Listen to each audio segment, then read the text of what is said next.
Los Angeles International Airport on a misty morning, before the sunlight had a chance to rise, carried a distinct stillness. The familiar sounds of suitcases being dragged, loudspeaker announcements echoing names and boarding gates, and the clacking of high heels on polished tile floors all blended into a space thick with urgency. Among the spiraling flow of people moving along the short rails of travel, a black woman stood quietly at gate 24. At 38 years old, Elena Brooks wore a long black wool coat, a thin grey silk scarf, and a glossy brown leather suitcase.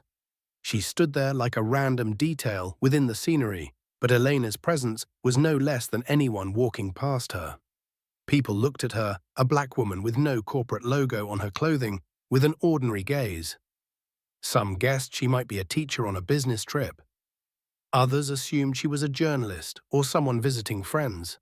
But no one knew Elena Brooks was the chief strategy officer of a logistics organization that operated dozens of airlines and supply chains across 3 continents.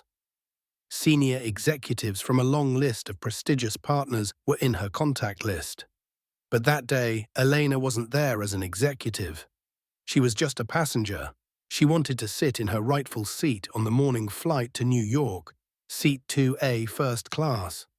But that day wasn't just any day. There was a chill in the air, not from the air conditioning or an open door, but a kind of invisible steering. This quiet descent always existed in elite spaces where black passengers usually appeared alone. When Elena approached the check-in counter, the first smile didn't come from her, but from Chloe, the desk agent, with braided hair, neutral tones, and a name tag pinned to her chest. Chloe Patterson. "Can I help you with something?" she asked, her voice sweet, but her eyes lacked warmth. "I booked seat 2A, flight LAX, JFK," Elena said, calm and clear. Her voice carried a soft, polished Afro-English tone, gentle yet distinct. Chloe tilted her head, scanning something in the system.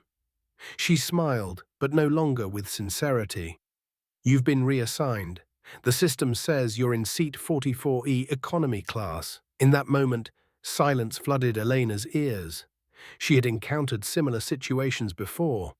She knew this wasn't a technical glitch. It was a choice, a decision made in just a few seconds based on skin color and accent.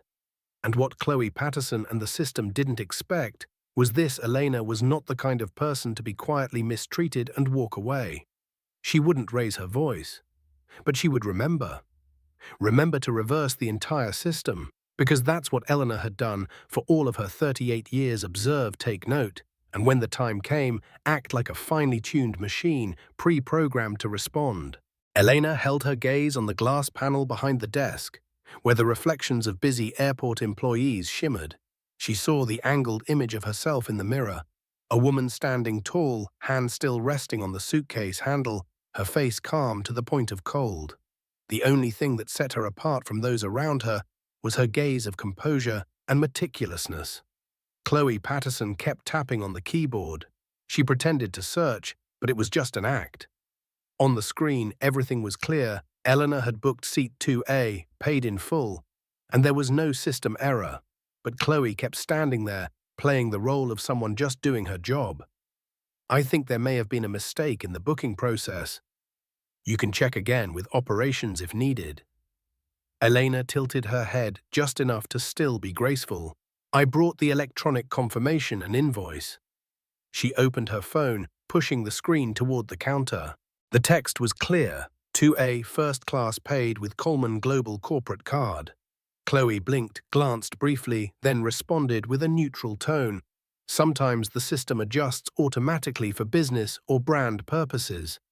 "It's not my call." The person behind Elena in line cleared their throat to get attention. Chloe took the opportunity to finish her line, then softened her voice. "Would you like to adjust your seat once you're on board?" Elena still didn't raise her voice. She took a deep breath. In that breath was the white-hot clarity of a cold mind. No reactions, only actions. No confrontation, just warfare. Chloe just wanted to move on to the next customer. She pretended to forget the conversation, but Elena had seen too many faces like hers. Fake phone calls, fake politeness, shifting blame to a faceless system. and no one is taking personal responsibility. A young staff member, Lucas, approached the counter from the back door. He hesitated, unsure, then whispered, "I think you should know. They planned this ahead of time. It wasn't a glitch. They said, you didn't fit the image of first class." His voice was small, but the words hit like a stone dropped into deep water. Elena turned toward Lucas and gave a slight calm nod. She didn't ask further, she didn't accuse, she remembered. Then her phone buzzed in her pocket. She pulled it out, a message from her assistant ready. She sat down in the waiting area, still silent, but it was not a submission. It was the posture of someone who knew with certainty the real game had just begun. Elena sat still in the waiting seat near the gate, like a chess piece amid waves of ginseng-colored motion. Around her the crowd remained lively, still hurried, rushing. But something in the air had shifted. There was heaviness, tension, and waiting, as if the entire battlefield knew something was about to happen. Elena looked through the glass window. The aircraft wing glistened under the early sunlight, dull reflections dancing across the metal. It was just another flight about to take off, and those behind what had happened still saw her as nothing more than a regular passenger. But what they didn't know was this: Elena held the keys to a series of strategic logistics partners of the airline Chloe worked for. Elena carefully negotiated the internal data, the transport contracts, and the short-haul priority routes, and pretending to be someone unaware of global or corporate affairs had led Chloe to make a fatal error. She misjudged her target. Elena silently pulled out her phone and swiped quickly across the screen. A message from her assistant appeared. Third partner confirmed withdrawal of equity.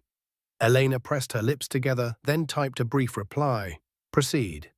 Elena's way of responding was not through lawsuits or raised voices. She understood that intelligence didn't lie in immediate reaction, but in allowing the system to collapse under the illusion of its innocence. People started to notice.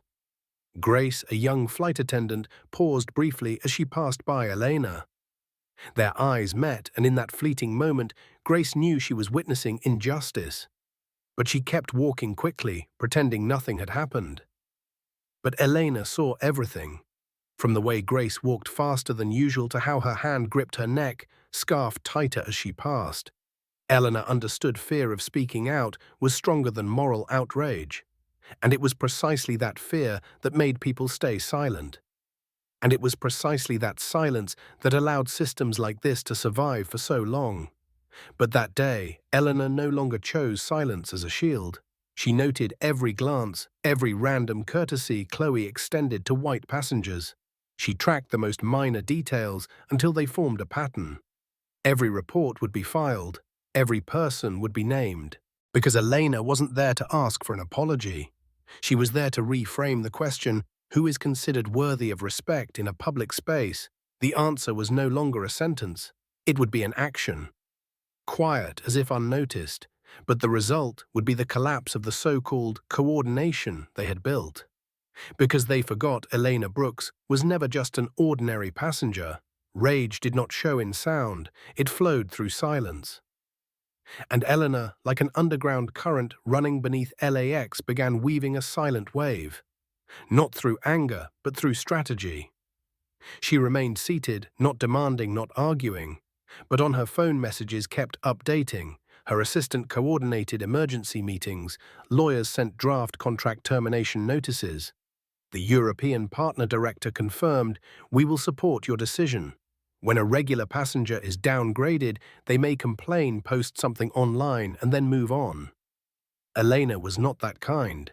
She knew that the right silence and strategic networks could push an entire system into alarm mode. She adjusted her posture gently, clasping her hands over her knees. She was no longer a passenger. She was now the epicenter of a reaction network. She was the nucleus, and the ripple effects expanded by the minute.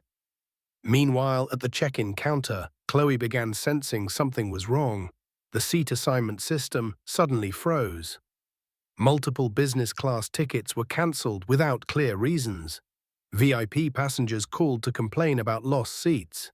Chloe grew confused, but But what she didn't know was Elena had instructed the tech team from her logistics partner to implement a series of changes to the API data sharing systems. And this was only the beginning. In the internal staff area, Lucas, the employee, who had whispered to Elena, noticed a change in his co-worker's demeanor. Chloe became snappier and sighed more often, her eyes darting around as if bracing for disaster. Others turned quiet. No one spoke of the morning incident, but everyone knew something was happening. A female employee at the nearby cafe, who had seen Elena get reassigned for no reason, whispered to her colleague, "I don't know who she is, but the way she's sitting there silent, like she's rewriting the rules." Upstairs in management, Dennis Marks, the shift supervisor, checked the central monitoring screen. Several override commands had appeared inexplicably. Internal codes were changed without justification. System error reports poured in. Dennis began suspecting external interference, but the more he checked, the more he realized there were no hacks, no technical bugs. It was a reversed protocol. The APIs from the logistics partners were refusing to sync. Cargo flights were rerouted. Some vendors froze payments. From a mere passenger, Eleanor had become the element disrupting the airport's stable structure, and no one could pinpoint exactly how she had done it. In the cafe where Grace, the young flight attendant, was buying a drink, she felt something shifting. Elena was still there, not asking, not leaving, but everything around her was changing. Staff whispering, boarding delayed, internal messages flying. Grace took a sip, her heart conflicted. She knew what had happened was wrong. She also knew if it had been her, a white woman, she wouldn't have been reassigned. But Grace was afraid that speaking out would cost her job, afraid of being labeled a troublemaker. She walked away, but each step felt heavier than the last. Another message arrived on Elena's phone. Strategic shareholders have agreed. Partnership freeze will take effect from 2:00 p.m. today. She pressed her lips together. Her gaze lifted to the digital notice board overhead, and the flight was still not boarding. Minute by minute, invisible pressure weighed on the check-in counter. But Elena remained composed. She knew an actual storm doesn't need wind, only gravity. Chloe entered the break room after her shift, visibly rattled. She muttered, "I don't know why everything's going crazy." She pulled out her phone and entered the uncensored internal chat group. Someone had posted, "That thing this morning. It's not simple. Who is that woman?" Chloe stayed silent. She didn't know, but deep inside she felt a chill. Eleanor glanced at the clock. Boarding time had come, but she didn't move. Passengers began lining up. Staff called names group by group. But Elena remained seated. She was no longer someone denied a seat. She had become the center of a spinning axis of influence. In her mind, everything had already been calculated. She didn't need to confront anyone. She needed the system to confront itself. And in that moment, those who had once thought she didn't matter began to realize the price of their contempt was drawing near. Part 4 ends here. Elena did not leave, but the system had begun to tremble. They thought she was a small, invisible passenger. But now the entire airport, the airline, every once invisible link in the chain, I was shaking because of one woman they had tried to render invisible. Inside the airport's operations center, the atmosphere was no longer calm. Error reports continuously popped up on the main screen. A system designed to run like a Swiss watch faltered like a machine missing its primary gear. Dennis Marks, the supervisor in charge of the morning shift, could no longer remain seated. He stood up, strolling each step, heavy with tension, his eyes fixed on the string of alerts flashing across the control panel. Code 009 has been blocked, a technician announced. Blocked by whom unknown. It seems the partner side has terminated API access. Their response says it's an internal emergency measure. Dennis felt a chill run down his spine. He had never seen anything like this before. API was the lifeblood of the airport's operations system. A disconnection was equivalent to severing an artery. Worse still, it happened on the exact day a passenger had been unjustly downgraded. At the same time, Elena remained in her seat in the passenger area. Suitcases rolled across the floor. Groups of passengers hurried along as boarding announcements played overhead. But she didn't move. She didn't need to. Everything was moving around her because she had become the center of a shockwave no one had foreseen. Grace, the young flight attendant, passed Elena again. She glanced, locking eyes with the woman she had once avoided. But this time, she didn't look away. There was something in Elena's eyes that made Grace stop walking. Not blame, not a request, but I am waiting for someone to break the circle of silence. Chloe Patterson was urgently summoned to a closed-door meeting at the airline's internal office. She hadn't had time to wash her face. Her hands were still trembling slightly. In front of her sat Dennis Marks and another senior supervisor. On the table were printed logs of the system's seat reassignment commands and internal messages all being traced. "Do you have an explanation for the seat reassignment this morning?" Dennis asked, his voice no longer neutral. Chloe pressed her lips together, not answering immediately. She knew the real reason, but should she admit that she had made the decision based on prejudice? Did the team laugh at the way the woman spoke, or should she fabricate a technical excuse? There was a system error. "I thought," she began. Dennis interrupted. "What system error? The logs show you entered the reassignment command. There was no way out." Chloe lowered her head. For the first time, she felt the heat of consequences. Meanwhile, in the VIP lounge area of the airport, Elena received a message from her assistant. "All Asian transit partners have agreed to suspend cooperation with this airline for 48 hours. She read the message, her expression unchanged. She didn't need revenge, she needed the numbers to speak. Each lockout was triggered according to plan. A woman seated across from her, a stranger, leaned forward and asked gently, "Excuse me, I saw how badly they treated you earlier. Do you need any help?" Elena smiled. "Thank you. I'm fine." But perhaps they're not. Inside the airline's data center, Lucas, the young employee who had dared to speak the truth, was sitting in front of his monitor, writing an internal report. He listed every abnormal behavior, discrimination, procedural manipulation, and neglecting initial reports. He knew this report might get him pushed out, but he also knew that he would always be part of the problem if he didn't write it. He typed the final line, "Recommendation, independent investigation into the incident at Gate 24 this morning." The silence has lasted too long. He hit send. System alerts flashed red on the large screen in the operations room. A series of reservation codes were rejected. Service contracts were suspended. An email from the board of shareholders arrived with the subject line, "Urgent request for explanation." The situation could no longer be hidden. Dennis Marks stood up, pushing his chair back, feeling like the entire room was tilting. "We misjudged someone, and now the system is paying the price." At that very moment, Elena received a call from a media partner. "We heard about the incident at the airport. Would you like to make a statement?"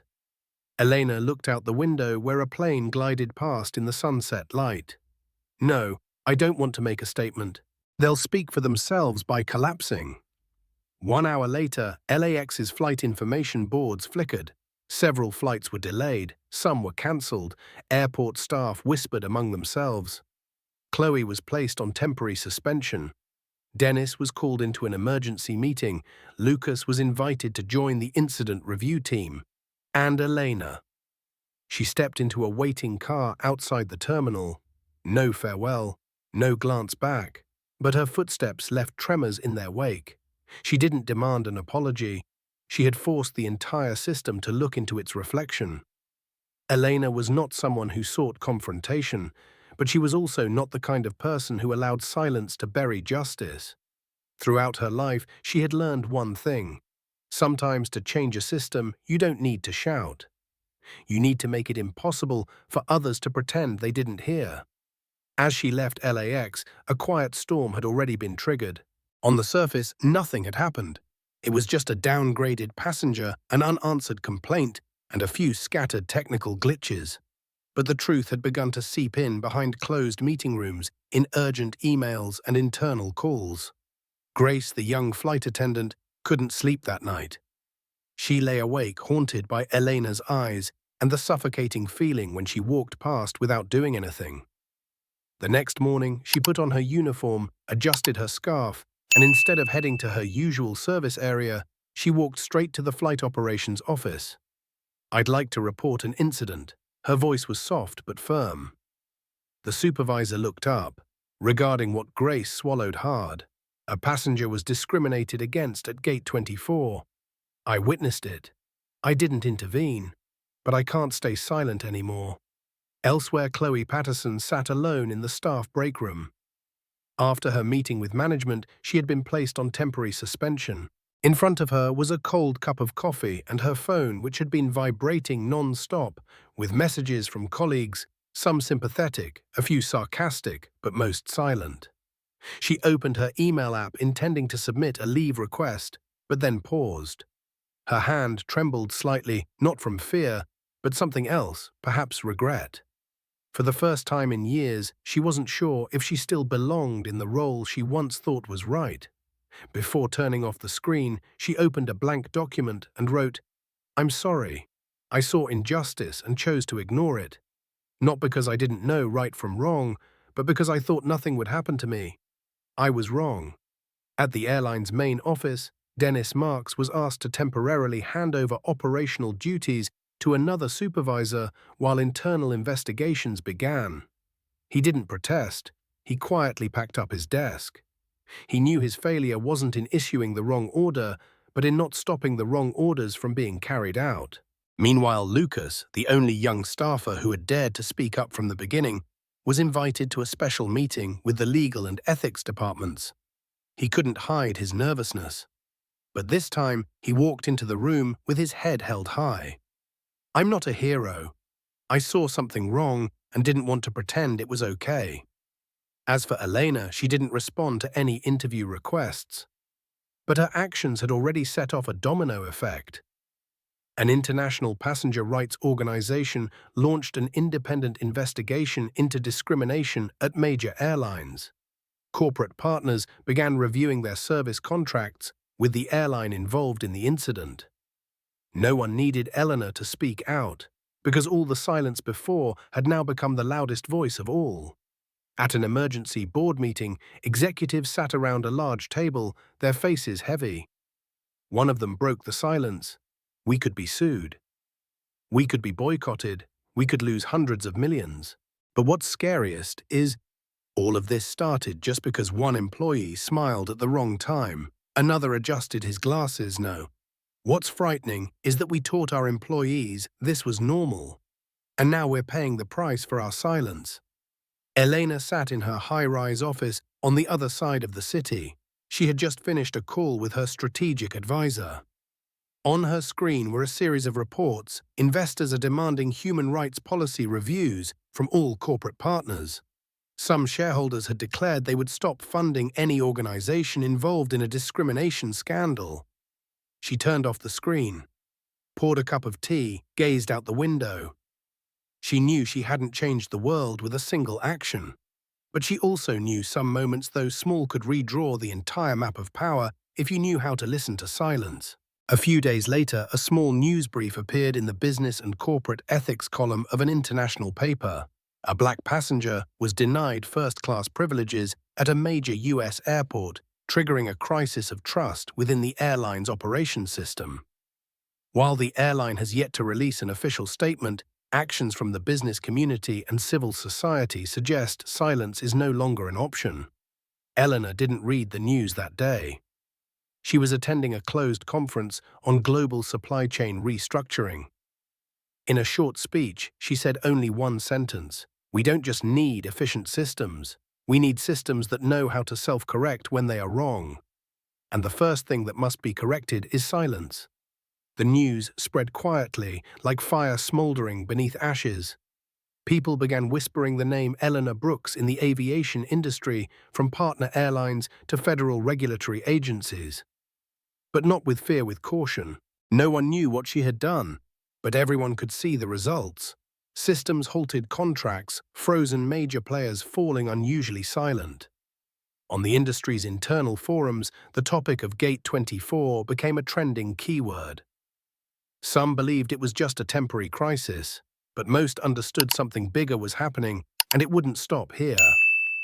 Meanwhile, a new wave began to rise. Employees who had once been discriminated against and silenced now began to share their stories. Not out of revenge, but because someone had dared to act and still kept her dignity. Grace was among the first to sign a petition addressed to the executive board calling for internal equity and grievance procedures reform. Within 3 days, the petition had over 300 signatures from flight attendants, maintenance technicians, HR staff, and even luggage transport drivers. People who had never spoken to each other now stood on the same side. Outside the airline's headquarters, a group of employees gathered not to protest, but to talk after work. Something that had rarely happened before. They talked about the right to speak up, how organizations could protect their people, and what real professionalism should look like. No one chanted slogans. They just listened to one another. Lucas, the young employee, was invited to an internal session on ethics in operations. But he didn't come alone. He brought a friend, a former employee fired after reporting injustice during a shift the previous year. The entire room fell silent when this person stood up to share their story of being ignored. For the first time, the leaders in the room sat still and didn't interrupt. Chloe Patterson, too, did not escape consequences. After her initial written statement, she was asked to leave her role for 6 months. This was not a punishment, but a period of ethical re-evaluation. Strangely, she agreed. No excuses, no pushback. In the days that followed, Chloe attended workshops on unconscious bias. She began to understand that the issue wasn't just in her actions. It was in the system she had trusted and depended on for too long. The awakening came late, but it came. And one afternoon, she sent a personal email to Elena. No flowery language, no excuses. Just a few lines. I don't expect forgiveness, but I'm changing, and I want to thank you for not staying silent. You forced me to look at myself. As for Elena, she was in Geneva attending the global conference on supply chain and corporate innovation. During a closed-door roundtable, a fellow female executive whispered to her after a panel, I was once downgraded without reason too. But I stayed silent because I was afraid of losing a partnership. You weren't like me. Elena nodded without judgment. She understood that everyone had their moment to stand up. What matters is what they choose to do when that moment arrives. The consequences the airline faced weren't just about financial loss. They were about a collapse in trust. Affiliate partners, airline associations, and reputational rating bodies began asking serious questions about the management system's ability to self-correct. And what unsettled leadership the most was that they couldn't control the narrative. There were no official statements from Elena, no condemnatory articles, no explosive interviews. Only quiet actions are strong enough to force an entire industry to look inward. At a special internal staff gathering, the airline's CEO finally stood up to publicly address the incident. We were wrong, not just because of one employee's decision, but because we built a system where good people stay silent and wrongdoers feel safe. Change must begin from that very structure. And so a series of reforms was launched. An independent ethics department was established. Every passenger would have transparent access to their complaint history. All employees must complete 30 hours of training on cultural sensitivity and appropriate responses in critical situations. However, perhaps the most visible change didn't come from the policy documents. It came from the small actions of individual people. Grace began receiving thank you messages from younger colleagues, grateful that she dared to speak first. Lucas was invited to serve as an employee representative on the Internal Reform Council. Chloe volunteered to join the task force to review outdated procedures. And Elena, she returned home, sat on the couch with her 8-year-old daughter, and read books as if nothing extraordinary had happened. But when her daughter asked Mum, why didn't you get mad at the person who mistreated you at the airport? Elena held her close, smiled, and said, because I don't need to be angry for others to see what's wrong. I need to ensure they can't keep doing it without consequence. 3 weeks after the incident at Gate 24, a chain of events initiated by Elena Brooks had spread beyond the borders of the aviation industry. No longer merely a story about a seat on a plane, it had become a symbol of awakening, that silence can be complicity and resistance doesn't have to be loud to shake the ground.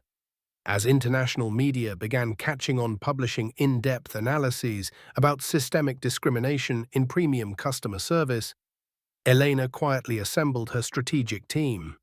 At her main office in Denver, the glass wall reflected the silhouettes of skyscrapers, slowly shifting in the winter haze. But inside, a global blueprint was being drafted in detail. In addition to communications consultants, corporate attorneys, and operations experts, this time Elena invited two exceptional individuals, a sociologist specializing in organizational psychology and a systems designer for internal feedback mechanisms. She didn't want revenge, she wanted reconstruction. The atmosphere could be sliced with a knife at the airline's headquarters. The internal investigation uncovered layers of systemic failure, vague procedures, inhumane training, and a culture prioritizing performance over ethics. But what concerned leadership more than anything was the message from major partners: we will re-evaluate our relationship if no substantial reforms are made. A risk assessment report was submitted to the board of directors. The potential impact was not just financial, but also reputational on a global scale. And that was something no marketing campaign could ever reclaim once lost. Then on the 24th day after the incident, Elena appeared at a closed-door hearing hosted by a cross-industry council on customer service standards. In the executive seats sat senior directors from a lineup of multinational corporations. The hearing was not legal, but it held the weight of a moral tribunal for the industry. Elena brought no legal team, no presentation slides. She walked in wearing a monochromatic outfit, her hair in a neat bun, a calm gaze steady, and a thin folder in hand. When invited to speak, she didn't just recount her personal experience. She laid out in detail the feedback collected from service employees around the world. Over 600 emails, hundreds of similar stories. But what stood out was how she structured them. I'm not here to demand that anyone lose their job. I'm here to ask, how often will we allow this to happen before we act? The room went silent. I've prepared a proposal, not a policy, but a set of principles. 3 to be exact: transparency, accountability, re-education. If we want to keep customer trust in this century, now is the time to begin again. After the session, many came up to shake her hand. Some executives bowed their heads in gratitude. A few who had once dismissed the issue began to see cracks forming in the systems they once thought untouchable. Meanwhile, at airport branches across the US, a new system called Ethical Hotspots was launched as a pilot program, allowing employees to report discriminatory incidents anonymously. Without fear of retaliation, the data was routed directly to the independent ethics board, bypassing direct supervisors. A training room was converted into an open dialogue space at the airline's headquarters. Every week, staff were encouraged to share difficult situations they had encountered, not to punish, but to learn. In MBA classes in 3 top universities, the Gate 24 incident was officially added to the curriculum as a case study in a modern operational ethics crisis. Grace, now promoted to culture coordinator at the Flight Attendant Training Center, shared, "I didn't think I was important enough to make an impact. But I've learned that in a room where everyone stays silent, the first person to speak doesn't need to shout to stand." Lucas, now special advisor to the Internal Reform Division, said, "The frightening thing isn't that it happened. What scares me is that it has almost become normalized. Without someone like Elena, we'd still think everything was fine." As for Elena, she declined all invitations to appear in high-profile magazines. She accepted no awards, signed no book deals. She returned to her regular work with one difference: she knew she was no longer alone. On a spring evening, walking through a train station in Tokyo, she saw an advertisement for a passenger service company. In the lower corner it read, "Service commitment based on G24 principles, transparency, accountability, re-education." Elena smiled, not because her name was known, but because of something far quieter. The right thing had begun to spread. At the headquarters of Coleman Global, the early morning sunlight streamed through the glass windows and spilled across the new strategy plan spread out on the conference table. Eleanor stood before the senior leadership team, her gaze unwavering, her voice low and clear. This was no longer a personal response to injustice. Now she was leading a process of restoring trust, not only with customers, but with those who had once stayed silent out of fear. We can't demand trust while continuing to avoid the truth. Elena began each word, striking the air like a nail being driven. Behind her, a large screen displayed a data stream from the newly implemented ethics system. One chart revealed that over 80% of employees believed covert discrimination existed within premium customer service procedures. But what caught Elena's attention the most was that more than 40% said they didn't know how to speak up without fear of retaliation. Elena nodded slowly. We didn't build an empire just to create a culture of fear. From that declaration, she launched the Path to Justice initiative, a three-tiered strategy to restructure HR and operations systems. 1. Rebuilding internal feedback channels. Every complaint would be evaluated independently. Whistleblowers' identities would be fully protected. Managers named in complaints would not be allowed to access case files until a formal conclusion was reached. 2. Accountability tracking system. Any indirect discriminatory act would be logged in a manager's performance evaluation. No more hiding behind the phrase, "I was just following procedure." 3. Full workforce re-education. From C-suite executives to contract workers, everyone was required to complete a training program called Guardians of Equity, taught not by consultants, but by those who had personally been affected. Internal reforms were underway at the airline's headquarters, but trust from the outside was still slow to return. Posts on social media about even the slightest discriminatory act quickly went viral. All eyes were still watching. Would the promises turn into action? Then one announcement stirred public discourse. The airline declared a strategic alliance with Coleman Global, not for PR, but for learning.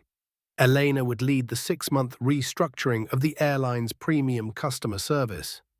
Media outlets described it as an unimaginable collaboration between the wronged and the wrongdoer. But Elena said only one thing: there is no rebirth without pain. In the second month of the project, an internal event was held at LAX Airport, where it had all begun.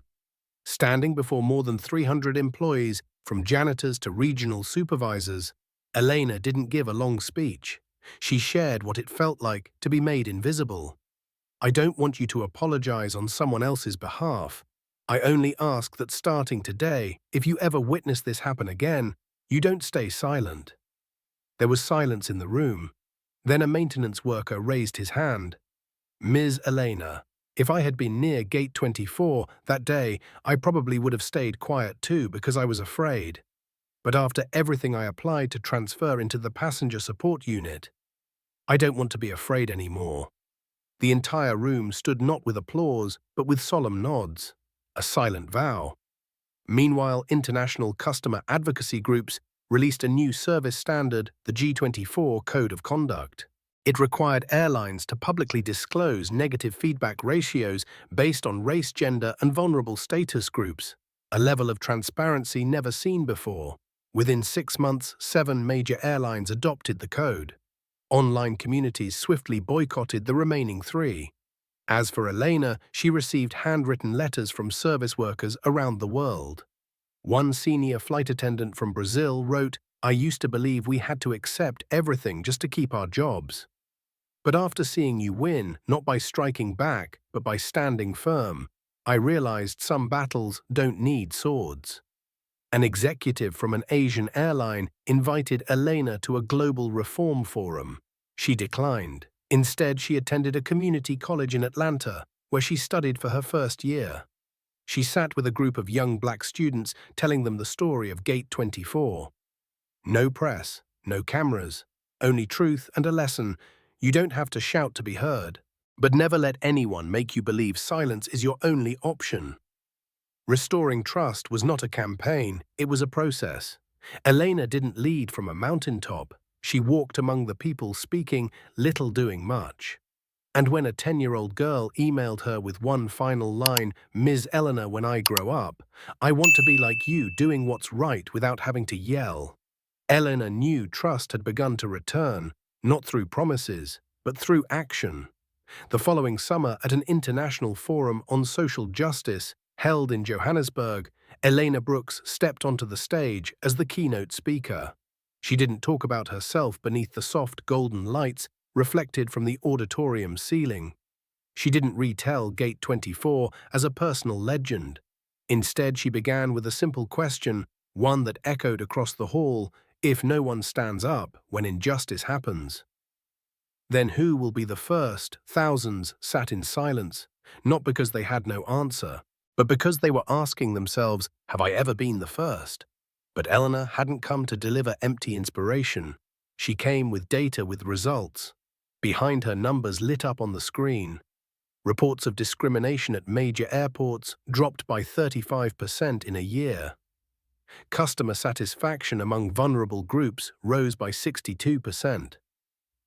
Over 120 global service providers have adopted the G24 Code of Conduct in their operating systems. This wasn't a revolution. It was a continuous evolution. And what made the difference? There was a new generation that no longer accepted silence as a solution. In New York, a group of organizational management students founded a G24 Gen Club for Generation 24.